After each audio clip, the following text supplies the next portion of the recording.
সকাল থেকে রান্নাঘরে হিমশিম খাচ্ছে শ্রমণা। সারা সপ্তাহ অফিসের চাপ, বুবুনের পড়াশোনা, সার্থকের খুঁটিনাটি জিনিস হাতে হাতে গোছানো, শ্বশুর শাশুড়ির বদমেজাজ আর হুকুম সহ্য করা। গত 10 বছর ধরে তার জীবন ঘড়ির কাঁটার মতো একই পথে ঘুরে যাচ্ছে। সার্থক বাড়ির একমাত্র ছেলে, তাই একই সাথে লৌকিকতা সামলানোর দায়িত্বটাও শ্রমণার ঘাড়ে এসেই পড়ে। রবিবার এলেই তার আতঙ্ক আরও বেড়ে যায়। প্রত্যেক রবিবারেই কোনো না কোনো অতিথি সমাগম ঘটে এই বাড়িতে। সার্থক আর তার জন্য কোনো নিজস্ব সময় বাঁচে না। ছোট্ট বুবুন সংসারের রাজনীতি এখনো বোঝে না। মা বাবা কেন ছুটির দিনেও তাকে নিয়ে একটু বেরোতে পারে না, এই নিয়ে তার অনুযোগের অন্ত নেই। মাঝে মাঝে বড্ড অসহায় লাগে নিজেকে। এই সংসার করার জন্যই কি মানুষ ছোটবেলা থেকে স্বপ্ন দেখে, লালায়িত হয়? অফিসটাই তার কাছে মরুদ্যান এখন। তাই নিয়েও শাশুড়ির অনুযোগের অন্ত নেই। তার মতে, মেয়ে মানুষ সংসার সামলে রাত দিন ধ্যাতাং ধ্যাতাং করে নাচলে সেই সংসারে অলক্ষ্মী লাগে। এরা অন্য কোনো দুনিয়ায় মানুষ কি না মাঝে মাঝে সন্দেহ হয় তার। আজ শ্রমণার 2 ননদ তার পরিবার নিয়ে আসছে। এরা প্রত্যেক মাসেই 2-1 বার আসে। শাশুড়ির এরাই চোখের মণি, আর ওরা এলে পান থেকে চুন খসার জো নেই। শ্রমণা ভেবেছিল এই সপ্তাহে তার বৃদ্ধ বাবাকে একবার দেখে আসবে। বড় একা তিনি। কিন্তু এখন এদের ফেলে কিভাবে যায়? এই সকালেই সার্থক বাজার সেরে ফিরল। শাশুড়ির হুকুম মতো চিংড়ি, পাবদা আর মাংস সবই এনেছে। রান্নাঘরের দরজায় ব্যাগটা নামিয়ে রেখে সে শ্রমণাকে বলল, চটপট রান্নাটা সেরে নাও দেখি, তোমাকে তারপরে একটা কথা বলবো। বৌমা, চিংড়ি মাছটা কিন্তু ফুলকপি দিয়ে করবে। মিলি আর বিনয় দুজনেই খুব ভালোবাসে। শাশুড়ি মা দরজায় এসে দাঁড়িয়েছেন। ময়দা মাখতে মাখতে বাঁ হাত দিয়ে অবাধ্য চুলের গোছা পেছনে ঠেলে দিল শ্রমণা। মাথা হেলিয়ে শাশুড়ির কথার জবাব দিল। বুবুনের দুধের গ্লাসটা পড়েই আছে, ছেলেটাকে সেটা দিয়ে আসারও সময় পাচ্ছে না সে। জল খাবারটা একটু হাত চালিয়ে করো, অমনি বাবার চাটাও দিয়ে এসো। জানোই তো, খবরে কাগজ আর চায়ের কাপ, এই দুটো না হলে তোমার বাবার সকালটাই মাটি। সুমতির কি হলো আবার? বাসি ঘরেই মেয়ে জামাই বসবে নাকি? গজগজ করতে করতে নিজের ঘরের দিকে চললেন তিনি। সত্যি, সুমতি রোজ এত দেরি করে। কখনই বা ঘরদোর পরিষ্কার করবে, আর কখনই বা কুটে বেটে তাকে রান্নার কাজে একটু সাহায্য করবে। শ্বশুরকে চা দিয়ে এসে এতক্ষণে নিজের চায়ের কাপে চুমুক দেয় শ্রমণা।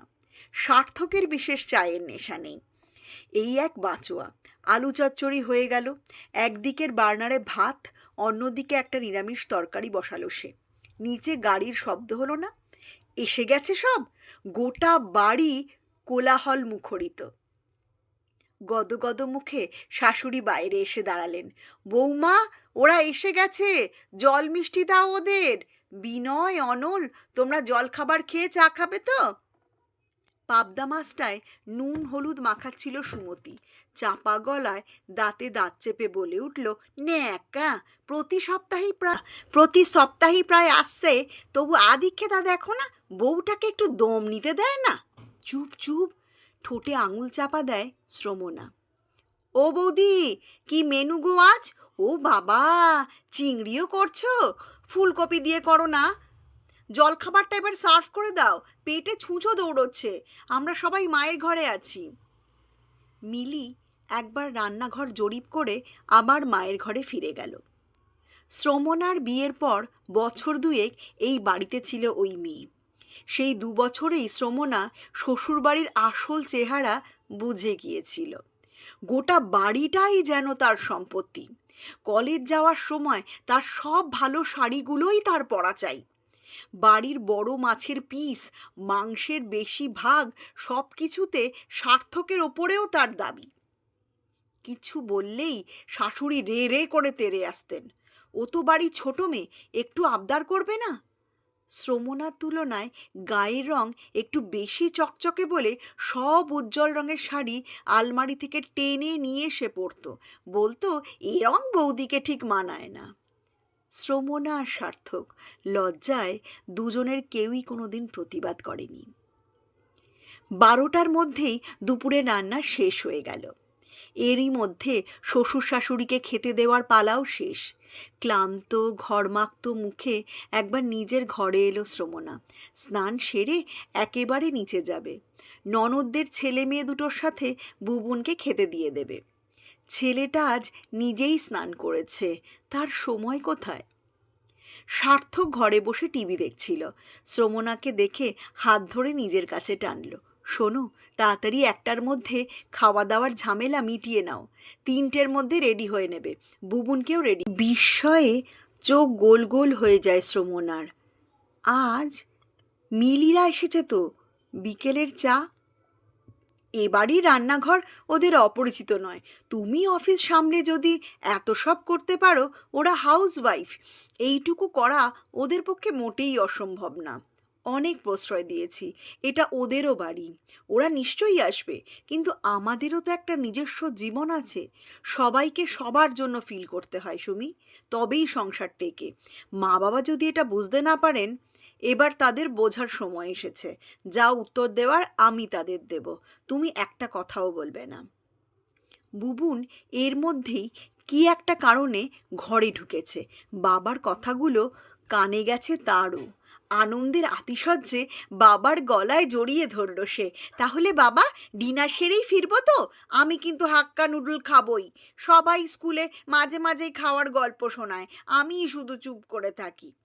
হ্যাঁ বাবা, তোমার ফেভারিট আইসক্রিমও খাবো আমরা সবাই মিলে। মা বাবা রাতে কি খাবেন? উদ্বিগ্ন হয়ে প্রশ্ন করে শ্রমণা। মা তো এত অথর্ব হয়ে যায়নি। একটা দিন না হয় নিজেদের মতো করে নেবেন, না হলে পাড়ায় হোম সার্ভিসের তো অভাব নেই। খাওয়া দাওয়া মিটতেই বেলা 2টো। আনন্দের চোটে তারপরেই সাজগোজ হয়ে গেল বুবুনের। শ্রমণাও এবার ড্রেসিং টেবিলের কাছে গিয়ে বসল। বৌমা, আজ মিলি শেলিরা একটু সকাল সকাল বেরোবে, কি একটা সিনেমার টিকিট কাটা আছে ওদের, 3টে বাজলেই চা দিয়ে দিও। দরজায় শাশুড়ির মুখ। সার্থক তখনও বিছানায় বসে। ভুরু কুঁচকে উঠল তার। মা, আমরা আজ একটু বেরোবো, ফিরতে রাত হবে। চা আজ তুমিই ওদের করে দাও না। মায়ের হাতে চা তো অনেকদিন খায় না ওরা। ওদেরও তো ইচ্ছে করে। আর সুস্বাদুতে তোমাদের রাতের খাবারের অর্ডার দিয়ে দিচ্ছি, রুটি আর চিলি পনির। 9টার মধ্যেই দিয়ে যাবে। আজই তোদের বেরোবার দরকার পড়ল খোকন, বোন ভগ্নিপত এসেছে। বৌমা, তোমাকেও বলিহারি যাই মা। শ্রমণার মুখখানা পাংশু হয়ে উঠল। সেদিকে একবার অপাঙ্গে তাকিয়ে সার্থক বলে উঠল, অক্সিজেন শুধু মিলি শেরিদেরই লাগে না মা, আমাদেরও লাগে। ওরা ওদের বাবা মাকে দেখতে আসে, শ্রমণার কি ওর বাবার জন্য একটুও মন কেমন করে না? ওকেও নিজের মেয়ে ভাবতে শেখো না মা। নিজের নাতিটার কথাও একটু ভাবো, দেখবে সব কিছু সহজ সরল হয়ে যাবে। মেয়েরা যে বাড়িতে জীবনের বেশিরভাগ কাটায়, সেখানে তারা একটু সহানুভূতির আশা তো রাখতেই পারে। ছেলের দিকে বিরস মুখে একবার তাকিয়ে আবার নিজের ঘরে ফিরে যেতে যেতে শ্রমণার শাশুড়ি মন্তব্য করলেন, আদিক্ষেতা দেখে আর বাঁচি নে। শুনলেন অক্সিজেন, লিখেছেন অপালা মুখার্জি। যদি ভালো লেগে থাকে অবশ্যই লাইক, শেয়ার এবং সাবস্ক্রাইব করে পাশে থাকবেন। নমস্কার।